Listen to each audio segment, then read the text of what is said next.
So, hi guys! Good evening kung evening dyan and good morning naman kung morning. So guys, pinakita ko po sa inyo yung maliit kong apartment na mas pinili ko po na i-invest yung pera ko kesa po magpakagarbo po ako ng kasal. So guys, hindi po ako nandito para ipakita po yun para magyabang sa inyo.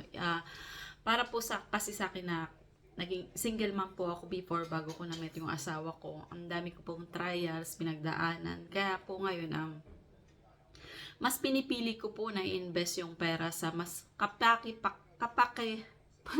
nabubulol kapaki-pakinabang na bagay, guys. So, gusto ko rin pong ma-inspire yung ibang tao na instead na gastusin nila yon or gamitin nila yon sa mga ibang bagay, or lalo na guys, yung iba kasi hindi naman marunong mag-business na nagtatry po sila agad ng mga business na hindi pa nila alam kung paano pasikot-sikot.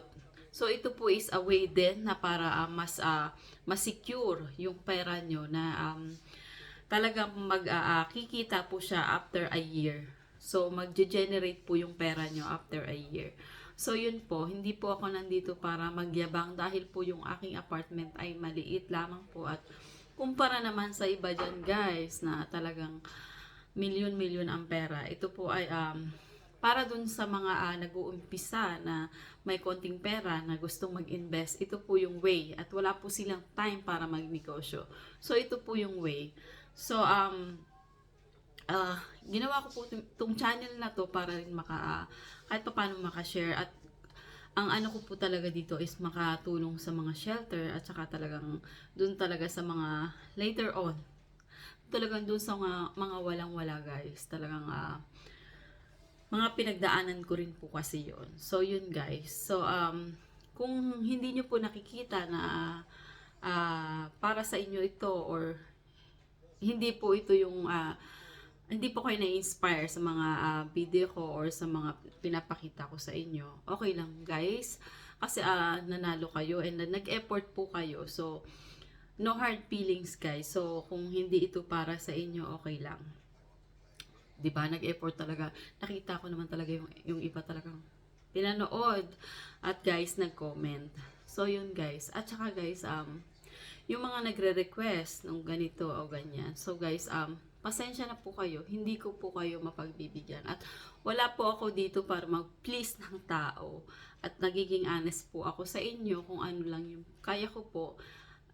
Yun lang po. At saka never po natin guys ma-please ang isang tao kahit syempre yung para sa akin yung best ko gagawin ko, pero kung hindi pa rin nakikita ng tao yung best na ginagawa ko, na effort na ginagawa ko guys, okay lang siguro. Hindi parang ano yan pag-aasawa or boyfriend, kung talagang ayaw sa'yo, wag mong pilitin, wag nating ipilit yung mga sarili natin. At saka diba guys, pag ayaw naman talaga natin sa isang tao, ayaw natin maging friends, diba parang hindi talaga tayo nakikipag-friends. Magiging nice tayo and respectful, pero hindi yung talagang para maging friends. Kung ano kayo, different vibes kayo guys, ganun yun So, diba, wag tayo man-please ng tao guys, at never po yun mangyayari dahil kagaya nga ng sabi ko, kung ayaw sa'yo, parang boyfriend. Kung ayaw sa akin, di wag. Diba guys? Ganon yun So yun din guys, kung hindi ito yung channel para sa inyo, okay lang po. At salamat po sa pag-support nyo at pag-subscribe nyo sa akin. And kung hindi po ito yung channel para sa inyo, at hindi po kayo na-inspire at natututo dito sa channel ko, okay lang guys. Nagpapasalamat pa rin ako kasi sinamahan nyo ako guys, and sinuportahan nyo ako sa, alam nyo na, kalokohan ng ano ko dito. So yun guys, na ano rin ako, nalibang din ako sa ginagawa ko. At the same time, gusto ko guys yung ginagawa ko na masaya po ako na kahit pa paano nakaka-share ako ng konti. Pero guys, kagaya na sabi ko, hindi rin kasi po ako mayaman. Kaya hindi ko po mapagbibigyan bawat kunyari nanalo na tapos may mga request pa guys. So hindi ko po ma-please lahat yun. So hindi po ako nandito para maging pleaser ninyo. So yun lang guys, mas okay guys na tinatapat ko kayo at nagiging honest ako sa inyo. So thank you guys for watching.